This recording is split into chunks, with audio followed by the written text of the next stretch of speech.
to God, things that help us learn, things that can help us with our children, things that can help us for the next generation. And when you think about the teachings of Ptahhotep, and you think about a lot of things the ancient Kemetic people wrote down in terms of wisdom literature, it was all about the next generation. It was all about being able to teach your sons and your daughters how to be God-like, how to carry on the traditions, how to make sure that the society that we built, the society that was built was going to be greater and at least not as bad than what was already built before them. How do you make sure your children are prepared spiritually, internally, with enough fortitude, emotionally, mentally, spiritually, to carry on things for the next generation so that it's better and it moves in the right direction? Well, a lot of the teachings of Ptahhotep and a lot of the maxim and the wisdom literature that was talked about was written for that purpose. It was written to the next generation. It was written to posterity. So I want to talk about that a little bit and kind of delve into that. And I want to say up front, thank you so much for all your support. I want to say that the book that I've just written, Religion of the Black Land, is available on Amazon.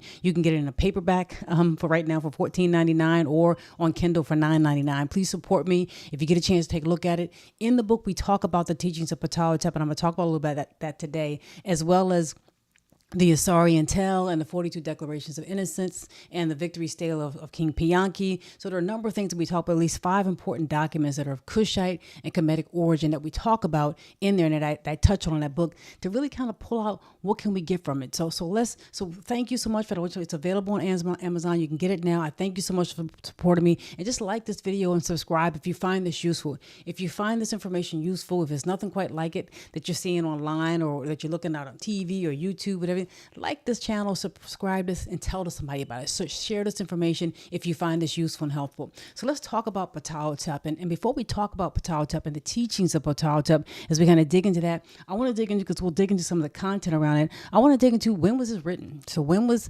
the teachings of Ptahhotep written? When are we even talking about that? And in my book, as I kind of jump about that, I talk a little bit about Ptahhotep and just the background behind it. Because when you think about the teachings of Ptahhotep, it was attributed to an official, a person who was a vizier or an official, a high official during the 5th dynasty of Kemet and during the Old Kingdom. So I have a list right here, and this is directly coming from my book, The Religion of the Black Land. I have a list here of kings from the 4th dynasty and the 5th dynasty. So you can just get an idea about when it was written.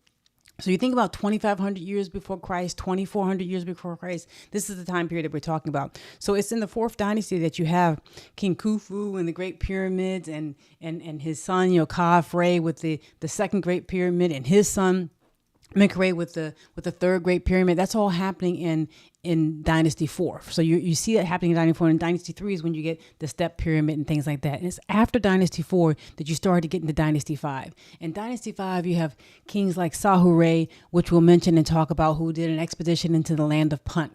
We have kings like King Unis, who was the person who had really the first religious writings that we know of written down on the walls in the pyramid text. They were written in the pyramid view, in the text and on the walls of King Unis. And that was kind of kicked off what would later become, and be the precursor in terms of funerary texts for what would later become the Book of the Dead, or the Book of Coming Forth by Day. So it would go from the pyramid text in the 5th dynasty to coffin text, if you will, in the Middle Kingdom, and some mixtures of both to papyrus and the Book of Coming Forth by Day in the New Kingdom. So you have this progression that's taking place, and a lot of that historical things are happening in the 5th dynasty. A lot of these developments are beginning in the 5th dynasty. So you also have King Isesi, and he lives about 2,300, 2,400 years before Christ. So 4,400 years ago, he's alive.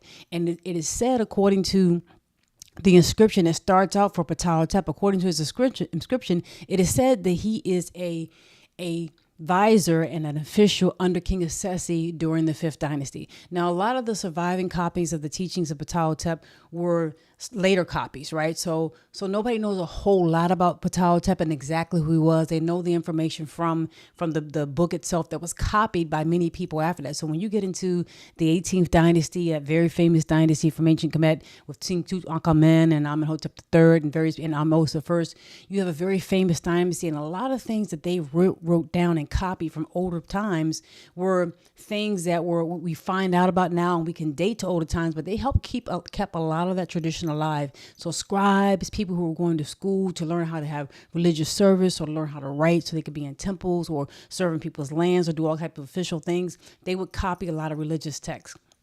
So imagine learning how to write and learning your ABCs, your alphabet, if you will, based on maxims that had to do with godlike principles. And so that was what was happening in ancient Kemet over a period of time. You get people copying these things down. And the teachings of Ptahhotep happen to be one of those documents. So that's an amazing thing for a person to be learning how to write.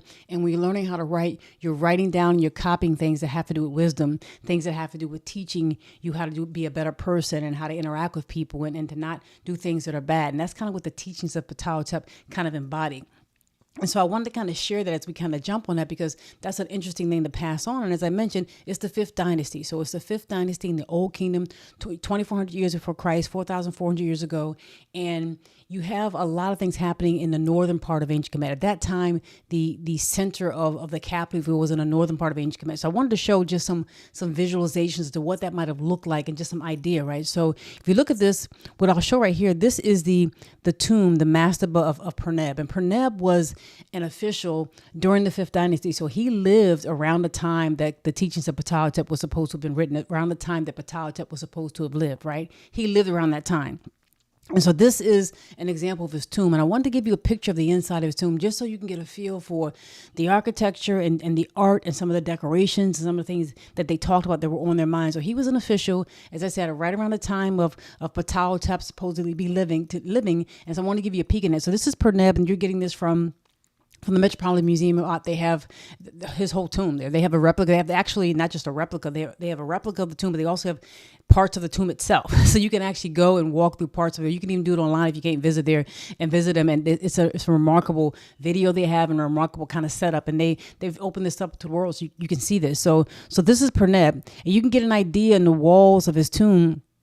That on his walls you have a whole burial chamber there. And his burial chamber was a mastaba, a tomb that kind of has a rectangular shape with some sloped walls. And in it you have these decorations and scenes of people bring offerings to help Perneb in the afterlife. So the whole idea was that people, family members, the people in the land of the living, they may be priests, they may be friends, they may be people who were either hired or who were beloved of Perneb and loved him, who would bring offerings for him in his afterlife and offerings after he passed away. It was something about keeping that person's name alive. So this is the same kind of connection of what Ptahhotep said in the teachings of Ptahhotep. The whole idea of passing on and having the people who've passed on have a connection with those who are coming after them. So you see this depiction on the walls of Perneb, which is, from that same period of time, around the fifth dynasty or thereabouts, that same period of time. You can see people bring offerings for the benefit of Perneb and for the benefit of his tomb.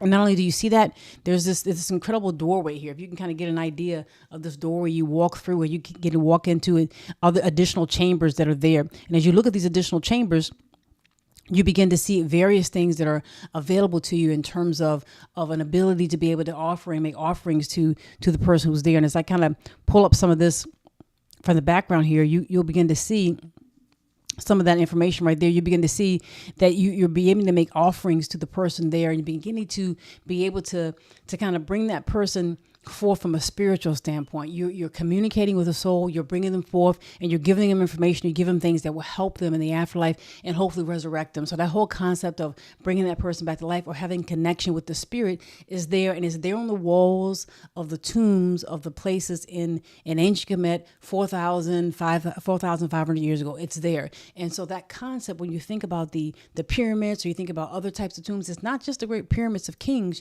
You have officials and other people who have pretty significant tombs that were elaborate, that were decorated with things in their honor. And so as we think about that, we're going to think about Ptahhotep, and we get back at some of the things he said. He talked a lot about things that were there to benefit children, things that you were doing in order to be able to benefit children. As he talked about his entire just kind of mode there, and what the whole part of what he taught kind of brought down to, and I'll kind of pull up some of this. He's talking about, not being envious towards your neighbors. The whole idea of wanting something that belongs to somebody else is a wrong thing to do. It's going to drive you to a point where you're going to be consumed by greed.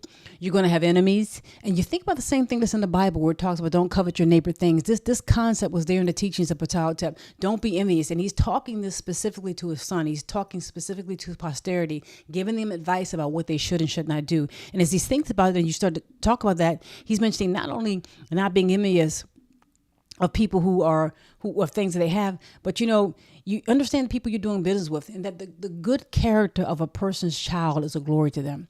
That how you raise your children, what you do, even in the afterlife, and the legacy you leave behind in your children is really a glory to you. It's your deeds and how you raise your children. So that becomes two of the main things that stand out for a person's life in terms of what they do and how they treat other people, how they serve God and kept up their rituals and serve God, and how they raise their children. And that if you listen to the things that he's talking about, if you listen to that it's very important that when you're dealing with to draw, if you see something wrong, draw it out. Draw out the evil in somebody, shine the light on it, and begin to move forward. And he talks about the whole idea, and this is really the last part of my book, if you will, that what he's talking about, that your lips will speak, your eyes will see, and your ears will hear that which is profitable to your children.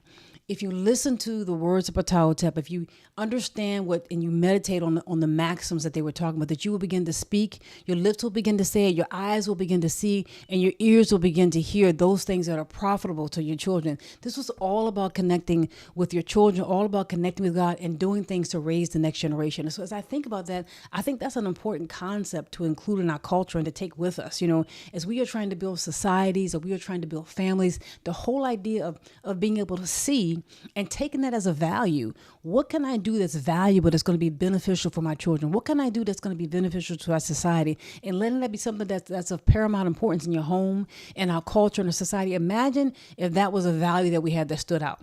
Not just, attaining money or developing a business, but being able to see things and to do things and to develop things that are beneficial to our children. And that's in every way. That could be in terms of their health. That could be in terms of their finances. That could be in terms of the relationships they make. That could be in terms of their spiritual development. That could be in terms of their education. They're very important areas that develop a society and develop a person. Imagine if that's how we talk. And that's what the maxims were about. They were really about teaching you how to be able to speak to the next generation and do something that's profitable for them. Not just profitable monetarily, but profitable in all kinds of ways, spiritually profitable for them. And that's what wisdom is.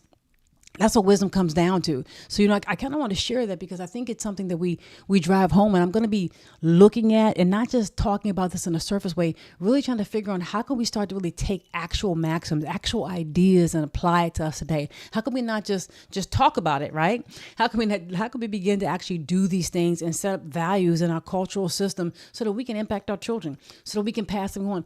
Our ancestors did it. I mean, look at the evidence. This was a society, a civilization that lasted for thousands of years. If you look at ancient Kush and Nubia, you find societies that last for thousands of years. You look at places in Eastern Africa and Western Africa, you find societies that last for a long period of time, who passed on hundreds of years of history through verbal information. The traditions that passed on, how do we do that in this day and age? And so the example, look at our ancestors, they did it. The example is there before us. How do we pass on from generation to generation our laws, our beliefs, and our concepts so that our children are better off than we were? So I want to hear your comments down below. I'm going to be sharing more specifics about it, but that's what it all comes down to, and that's what the teachings of Ptahhotep was about. So I hope you share this with somebody. Let me know if you have any questions, and I'll be talking to you soon.